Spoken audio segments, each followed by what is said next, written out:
Unatizama Pashika TV, nuru ya ulimwengu. Usisahau kusubscribe. Karibu nyumbani. Hizi ni sababu ambazo zimeifanya klabu ya Simba kuweza kutangazwa mabingwa mapema hata kabla ya mechi ya mwisho. Wote tunakumbuka kwamba safari ya ligi kuu Tanzania bara ilianza 2019 mwezi wa Agosti, mwezi wa 8 2024, na Simba kuanza kuongoza kwa kuweza kushinda mechi 5 mfululizo na kwa kuongoza kwa idadi ya magoli mengi zaidi. Na tunakumbuka pia kwamba mwaka huu mwaka 2024 katika msimu huu klabu ya Simba iliweza kucheza mechi yake ya dabi kucheza na Yanga, na pale ambapo Yanga waliweza kushinda kwa goli moja ambalo lilikuwa ni la dhulma kabisa, kwani wameweza kunyimwa magoli mengine ambayo wangeweza kushinda ile mechi kwa magoli 3-1.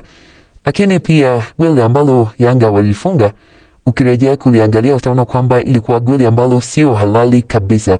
Lakini sasa refa huye alikuwa anaitwa Kayoko aliweza kufanya dhuluma hizo na kuweza kuidhulumu klabu ya Simba kwa kuweza kuwanyima pointi 3 ambazo zilikuwa ni za muhimu kabisa wao kuweza kuchukua kwa wakati ule.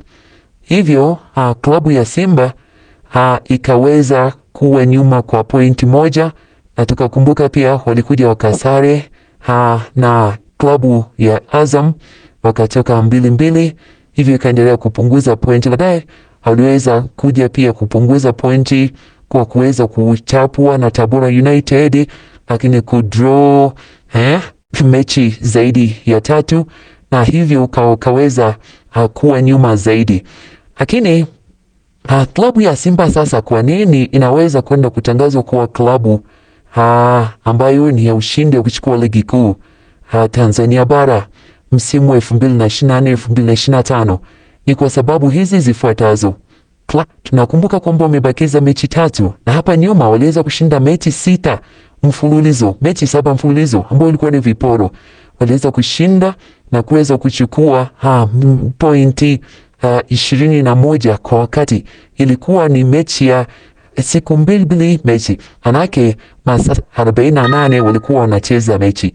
Sasa sababu sababisha klabu ya Simba kuweza kutangazwa kama mabingwa wa ligi kuu ya Tanzania bara ni hizo, kwamba wana uwezo mkubwa katika kucheza mpira hata kama wamecheza ndani ya siku 2. Wachezaji wake tunakumbuka kwamba wako chini ya miaka 25 karibu wote.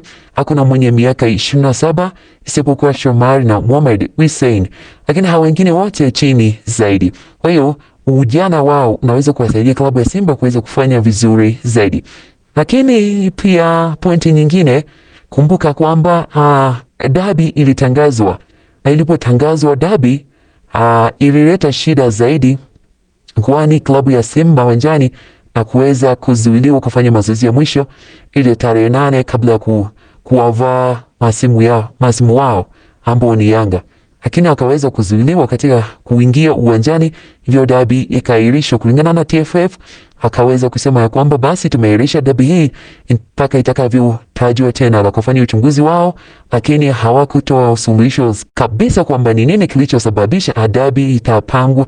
Na tunakumbuka kwamba basi dabi hii imepangwa tarehe 15 Juni mwaka huu 2025. Pamoja na kupangwa dabi hiyo, wewe maoni yako ni nini? Kwa sababu kama Yanga hawataenda uwanjani, una uhakika kwamba Simba tayari watatangazwa bingwa, kwani amebakiza mechi kati ya Kagera pamoja na klabu ya Ken Gold.